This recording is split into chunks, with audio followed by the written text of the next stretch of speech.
We're throwing off the filters of tradition and culture to discover what the Bible really says about our relationships with God, with ourselves, and with others.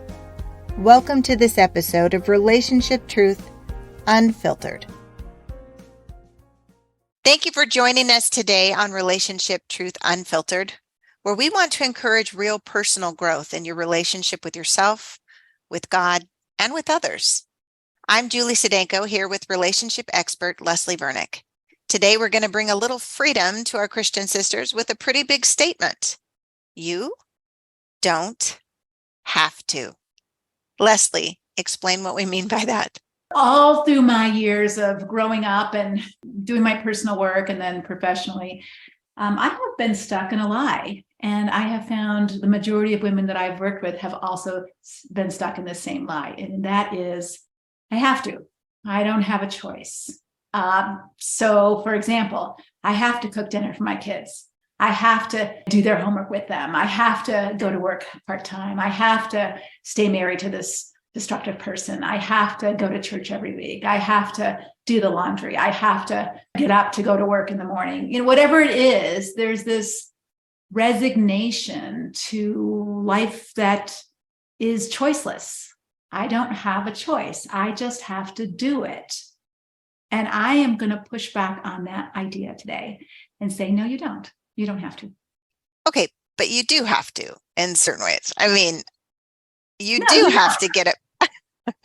Yes, you do. Of course you have to get up and do. I guess, yeah, you can wear dirty underwear for the rest of your life, but technically you do have to do your laundry and there are things you have to do, right? No, you don't. And so this is a really important lie for women to kind of stop saying to themselves if they want emotional freedom. So with every choice we make, there are consequences, right? So I don't have to brush my teeth before I go to bed. I don't have to. But if I don't, and that becomes a habit, I'm going to have probably more tooth decay than if I did brush my teeth before I go to bed. So I get to decide. Am I going to brush my teeth before I go to bed or not brush my teeth? I don't have to get up in the morning and go to work. But if I don't, I'm not going to get a paycheck and I'm not going to have a job. Plenty of people live like that. They don't care. So you don't have to do that. You choose to do that. But in your mindset, if you believe you have no choices, what does that feel like? It feels pretty tedious and pretty defeating. Right. It feels defeating. It feels disempowering. And so when you believe I don't have a choice, then you feel helpless and voiceless and victimized by life and life's situations. But that actually isn't the truth. God has created human beings with agency. The very thing he gave Adam and Eve was choice. You can choose to listen to me and you can choose not to listen to me. Here are the consequences. Every choice we make, if I choose to eat ice cream every night, I can do it. There will be consequences, both to probably my arteries as well as my weight, but I can do it. And I can choose not to do it. Okay. I guess I see your point. Maybe it's a mindset shift that we're talking about, but there is some truth that if you want to be a good Christian woman, there are technically things that you have to do to achieve that goal. Would that be correct? So there are things that you need to do if you want to achieve certain goals. Yes, but you don't have to do them. You want to do them because you want those goals. Right. Okay. So I think it is a language issue, but I think that language makes a difference in your mindset.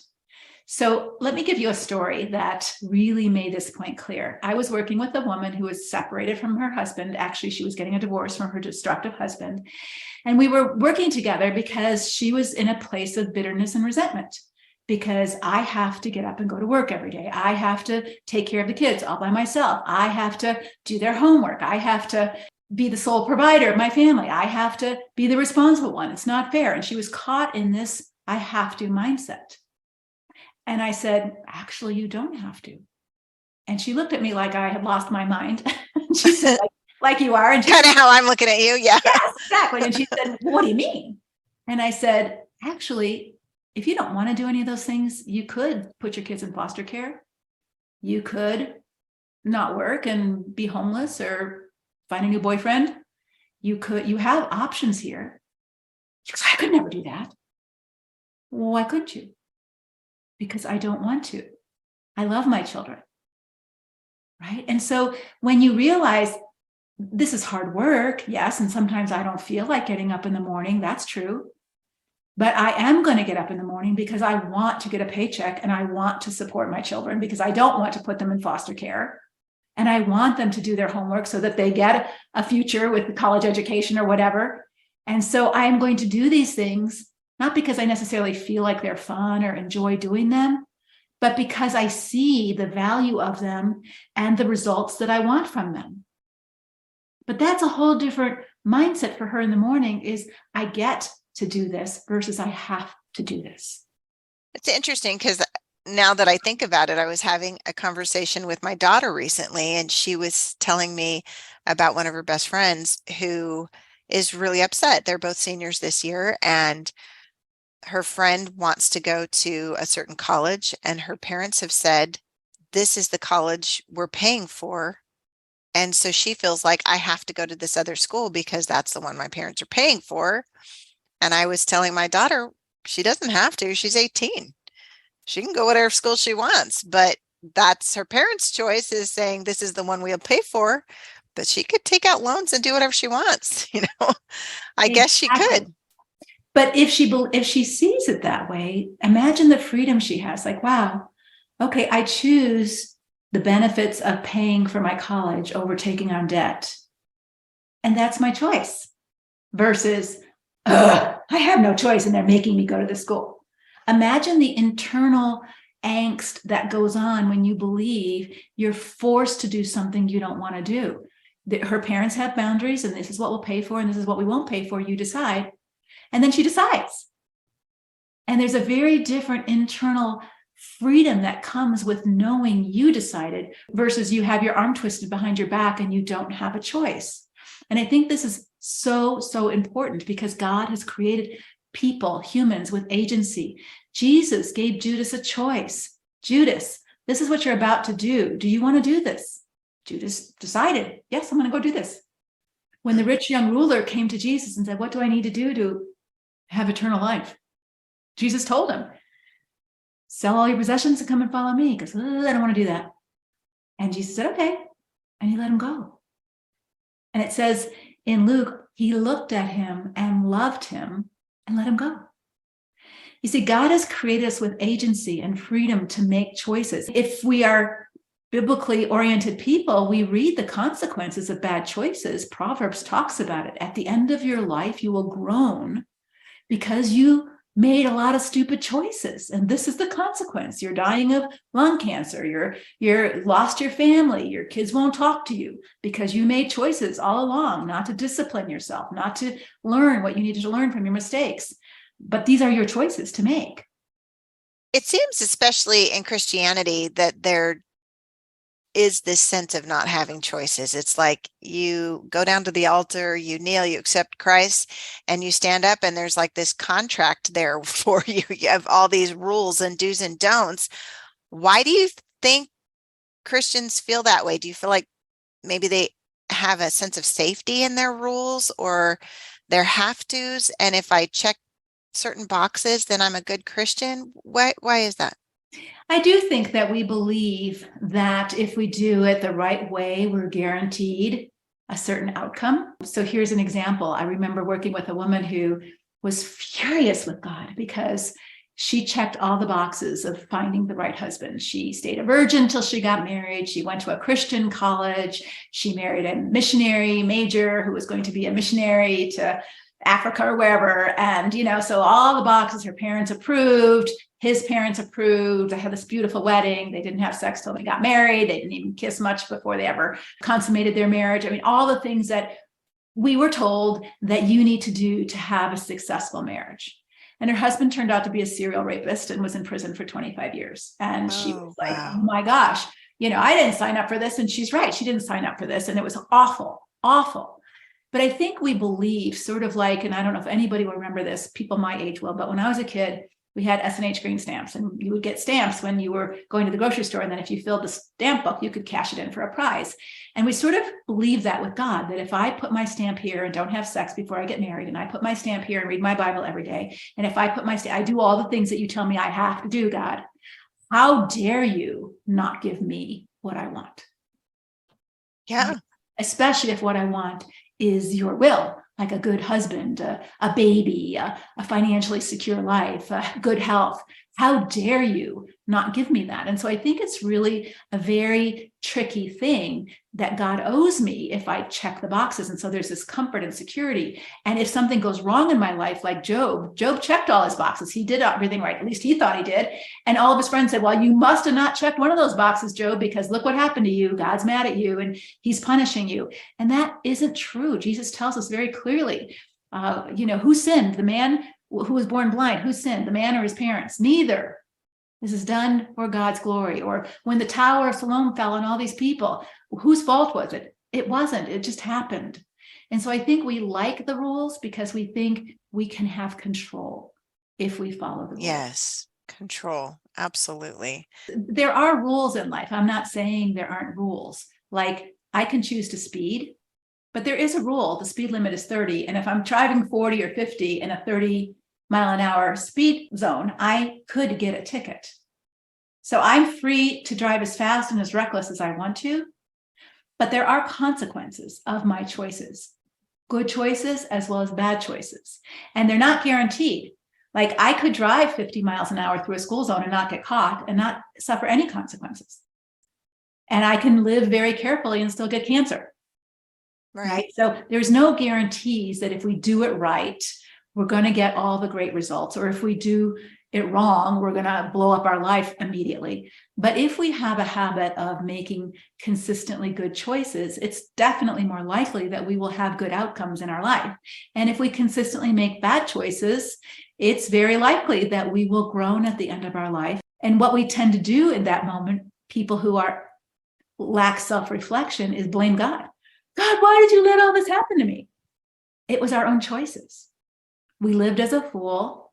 We didn't take care of ourselves. We didn't take care of our thought life. We didn't steward our body. We didn't guard our heart above all else, for it is the wellspring of life. God calls us to do that. Those are our choices, though. And when we don't do that, and we end up with a mess on our hands, we blame God and say, God, why did you let this happen to me? He didn't let it happen to us. Life happens to us in many ways because of what we choose to do. So if a mom chooses to take care of her kids, like the one I was talking about, and she chooses to get up in the morning, even when she doesn't feel like it, by telling herself she has no choice, she ends up feeling resentful and victimized by her husband's bad choice to leave the family. But if she tells herself, I get to take care of my kids, I get an opportunity to earn a living to support us.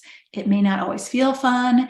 It's hard work. I'm exhausted. She can be real about the feelings involved with that. If she tells herself, I get to do this.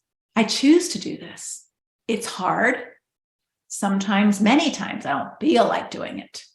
I mean, Julie, I walk every day for 12,000 steps most days. Never do I feel like going out the door. Like, oh, I feel like going for a walk right now. I go for a walk because I choose to, because I know it's good for me. And at the end of the walk, I always feel glad I did it. So the mom who raises her kids and goes to work and does the right thing because she knows she chooses to, can lay her head at the end of the night feeling like a good person, like a good mom, that I did what God called me to do, and I did it gladly, and I'm happy to do it, even though I never felt like doing it while I was doing it. But the person who doesn't do it, and I don't feel like it, I'm not doing it, and they make that choice, and you're allowed to. Notice how you feel at the end of the day. I just had an experience this weekend. So I was tempted with all the Christmas goodies to overeat. I'm sure everybody else was too. And I went past temptation. I did. I ate more sweets than I ever eat through the whole year. I ate more sweets in the last 4 days. And the fourth day that I was on my binge, I thought to myself, every day at the end of the day, I feel horrible. Yes. So I want that cookie. I really want it. I'm so tempted. And I said to myself, how am I going to feel at the end of the day if I do this? I am going to feel horrible again. Why am I going to do this to myself? Why would I make that choice? So I wanted the cookie, but I chose to say no to myself. And the Bible tells us we must learn to say no to ourselves for a higher yes. And at the end of the day, when I put my head in the pillow, I said, God, thank you so much. That's a huge mind shift, even when you think about just with food. Because if you're on a diet, you look at that cookie and you're like, I can't. And then that cookie is so powerful because it's like, no, you must. Or it's this feeling of being deprived. Right. And so what you can say is, I can eat it. I can eat 5 of these. We had these bakery that makes these gigantic big chocolate chip cookies that are delicious. And I had 2 of them. It's like eating 10 regular cookies. I mean, I felt such a sugar rush and horrible physically afterwards, but mentally I felt bad about myself. And so remembering that, so noticing that, like when I do something that I don't feel like doing, like exercising or holding my tongue, like I feel like saying some ugly words right now to you, but I choose not to. I feel better about myself at the end of the day. Like, thank you, God, that I didn't blow it in this moment. Whereas if I just couldn't help myself, or blah, blah, blah, how do I feel about myself? I feel horrible, right? And so this is really an important lesson for us to learn, that we do have choices. And when we don't feel like choices and we're just making, I have to obey God, I have to love my kids. You don't. Plenty of people don't. Plenty of people don't live well. And look at their life. Is that what you want? Because there are consequences to all our choice. But when we make our choices out of our feelings, we usually make a bad choice. But at least it's our choice. But pay attention, even when you make a choice out of feelings, like I choose to eat all these cookies, it's Christmas, I'm going to eat them all. Okay, I did. But I also noticed at the end of the day, I didn't feel good. Not only did I not feel good physically, I didn't feel good about me because I overate. And so just notice that. Wow. So feelings are pretty fickle. They tell me, take me. And I took them. And then now like, bad person, so feelings. Although, you know what, I have to say, there's also a sense of freedom in, you know what, I am going to have some dessert and I'm going to feel good about it. And I'm not going to beat myself up about the fact that you know what, it's Christmas time. I'm going to eat 2 chocolate chip cookies. Yes, they're the size of a hubcap, but maybe I won't feel good physically, but I told myself it was okay, and it is okay. And I don't need to call myself a fat pig at the end of the night. Exactly. Right. Or even I messed up and I learned from it. Those are all really good lessons. But I think this, I have to stay married. I have to stay being a good mom when I don't want to. You know, there are plenty of moms who abandon their children, put them in foster care, beat them, treat them horribly. Now, I don't suspect that anybody who's listening to this podcast would want to do that. But when you put yourself in the have to do the good things category, it's sort of like you're robbing yourself of the good feeling that says, I choose to parent my children well. I choose to provide for my family, even when it costs me some of my pleasure time because I have to work. I choose to control my mouth so I don't pay stupid tax later on with my kids and consequences, right? There's a good feeling that comes from saying, I made good choices, even when I didn't feel like it, or even when I chose to clean up my house when it was a mess, even though I didn't feel like it, but afterwards I love the results versus I have to clean my house today. And then you never get a good feeling because you had to. So going back to the Bible, there are, I'm hear what you're saying and I love it. And then I have these questions that keep coming up because there are do's and don'ts in the Bible. Are you saying those are just suggestions, or are they do's and don'ts if you want to have a good life? I mean, I feel the Christian in me going, but no, you do have to do this still. No, you don't have to. You choose to. Because God says, this is the way of life, walk in it. Do you want to or not? In Deuteronomy, remember when Moses was on the mountain? And he says, these are your choices. Choose life or choose death. These are the consequences of your choices. Follow God, choose life, or follow your own feelings and whims and desires, and that will be the consequences. But you get to choose. You get to choose whether you believe God or not believe God. And if you believe God, and you truly do, if I believe someone who's saying to me, hey, if you put your money here, it will grow, and I believe that person, then I'm going to make that choice. I don't have to. But if I believe my investment counselor and says, hey, you're going to get a 10% return if you invest your $1,000 here, and if you just keep it in the bank, you're going to get nothing. I don't have to do it, but I would be stupid not to, right? Yeah. So when God says, hey, when you follow me and you listen to me, you will have a better life because I know what makes life work and what's important. We choose to do that because God is telling us this is the way of life. Walk in it. Let me read to you a passage of scripture from the Psalms that I love, because Psalm 19 is the longest psalm. It's like 5 pages long in the Bible. So it's a really long psalm. So it's a nice one to meditate on for little sections. But he says, for example, I'm just going to read a couple of verses, but then I'll capitalize on the choice. Joyful are people of integrity who follow the instructions of the Lord. Joyful are those who obey his laws and search for him with all their heart. They do not compromise with evil, and they walk only in his paths. You have charged us to keep your commandments carefully. So it's not you have to. God says, if you want to have joy and have a good life, this is what you can do. This is the way to walk in it. Oh, that my actions would consistently reflect your decrees. And he goes on. So let me just read to you what he's declaring then. In verse 33, teach me your decree, O Lord, and I will keep them to the end. Give me understanding, and I will obey your instruction. I will put them into practice with all of my heart. And then in Psalm 119, he says, in verse 30, I have chosen to be faithful. I have determined to live by your regulations. That's choice. That's choice. I will obey you. Jesus had a choice in the garden. Not my will, but thine be done. Now, he didn't have to go to the cross. He chose to go to the cross. Right. He didn't feel like going to the cross. He chose it. And I think when we choose to do right, there's 2 things that happen. One is there's an alignment with who we say we want to be.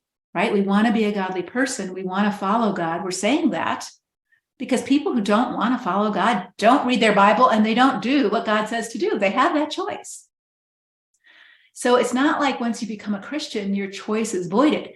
You have a choice. Follow me and I will make you fishers of men. Listen to me. Do what I say and love me, honor me. But you get to decide. He's giving us the path. Just like my financial advisor might say, hey, these are where you need to invest your money. And I can decide or not decide. Oh, that's so good. What do you think has been the impact on women or even to the church in general, Leslie, by this concept or belief that you have to do this in order to be this? And what has been that impact? I think by nature, we're a bit rebellious. And so when we're told we have to, it kind of causes us to arch our back. And we resist. And so I think when we can give our kids a choice, even as parents to our children, hey, I was just talking to someone about this and her daughter was very rebellious. And I said, just like this parent, you can choose to obey me and things will go better for you, or you can choose to disobey me and you'll have to spend, you'll lose iPad privileges, or you will lose driving privileges, or you will lose these privileges. You decide. There's a very powerful moment in our maturity when we realize, oh, we get to decide. We are going to choose life or we're going to choose death. We're going to choose obey or disobey versus I have to obey. But we're still inside angry about it and rebellious. And so I think the consequence of church leadership, especially in my field with counseling and coaching and pastoral counseling, you can't divorce. You have to reconcile. You have to forgive. That is robbing people of the opportunity to think through who they want to be and what they want to do and how they want to live their life, which is part of growing up and maturing. That doesn't mean that there aren't consequences of our bad choices. There are, but we get to pick them and we get to choose them. We don't always get to pick the consequences, but if we want to live well, it's more likely that we will live well when we do it according to God's plan. And so what happens when the church kind of twists people's arm and does the guilt trip, and you have to stay married or you're going to hell, or you have to reconcile because that's what God calls you to do. I think there's some truth in saying to people, these are your options and these are the possible consequences, and you get to decide. And when we don't, and even with our children, because when we don't do that, what we do is we keep people dependent on us to be the all-wise one, to tell them what to do for their life instead of them learning to think for themselves and praying and talking to God about what they need to do. It keeps them from taking responsibility for their own life and their own life decisions. And what that happens then is they can blame, well, you said to do this, or you made me do that. Mm-hmm. And now it's not their responsibility for how their life's going, it's yours because you told me to do that. So I think when we can give people the power and the awareness, the mindset to say, I get to decide. Let me just, if I had a whiteboard here, if you think about ourselves, our different parts of ourself, and we'll be talking about this more in a future podcast, but we have a thinking self, and we have a feeling self, and we have a choosing self. And we also have God. And when those things are all aligned, our thinking self, our feeling self, our choosing self, and God, with our, all of what, like God, wants us to love him, and we do love him, and we want to serve him, and all that's aligned, it's an amazing moment. But that's not life, and that's not reality. Most of the time, our feeling self is not always aligned with God. Our thinking self is not always aligned with God. And so part of our maturity in Christ is moving into alignment with who God calls us to be and who God says we are, because we want to be that. And that's where God says, take every thought captive to the obedience of Christ. Renew your mind with the truth. Guard your heart above all else, for it is the wellspring of life. You get to decide whether or not you're going to do that. But the only person who can do that is you. But when we live in dependency on other people to tell us what to do and to think for us, we live in a childlike, dependent, immature place. And that is not God's will for us, because it is God's will, Paul says, for you to mature and live a holy life. God says, I used to think like a child, but now I think like a man. I've grown up into Christ. And that is our job and our responsibility as human beings, not to be perfect. We're always going to be human beings. So that means we're going to make mistakes and we're not going to always know everything, but we're called to exercise our chooser. And so when we feel like we don't have a choice and everyone's telling us I have to, and I don't have a choice, that keeps us in a childlike dependent place, which is unhealthy for an adult to be. I have a daughter that's going to be 18 in 3 months. And it's been a bit of a challenge, the teenage thing. I'm like, give me a toddler, I'll potty train them all. But the teenage thing has been a challenge. And it's been interesting with her work and trying. They required her to do some training, and she was procrastinating it, and they wouldn't let her work until she got her training done. Mm-hmm. And I was doing the mom thing and grounding her and taking this away or that away, and it was not working. And so I finally realized the kid's going to be 18. So I just went to her and said, you know what? Don't do the training. I don't care. You're not grounded anymore. Do what you're going to do. But I am going to tell you, in 3 months, I won't be paying your car insurance and I won't be paying for your phone. And the change in her face was like a completely different kid.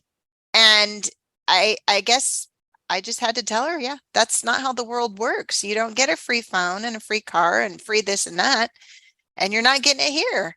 And she got her online training done.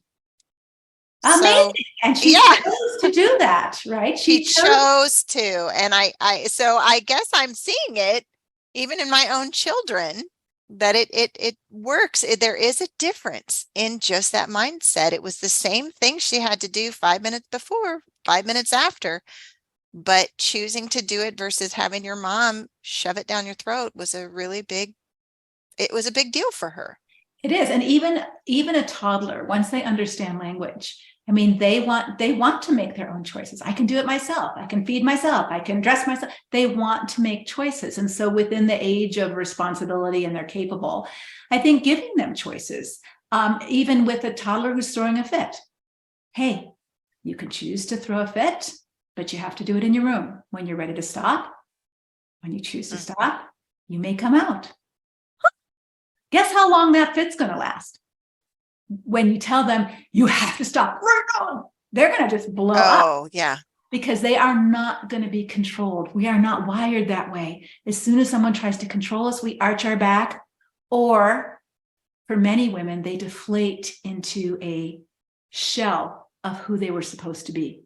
And they become this compliant, robotic people pleaser. And that is not who God calls you to be. He calls you to be a full-grown, mature, capable woman. And that includes having choice. So I would encourage all who are listening to change your language from I have to do this to I get to do this, or I want to do this, or I don't want to do this, but I do want to do this. I don't want to do it because I don't feel like it, but I do want to do it because I want the outcome. I want the results.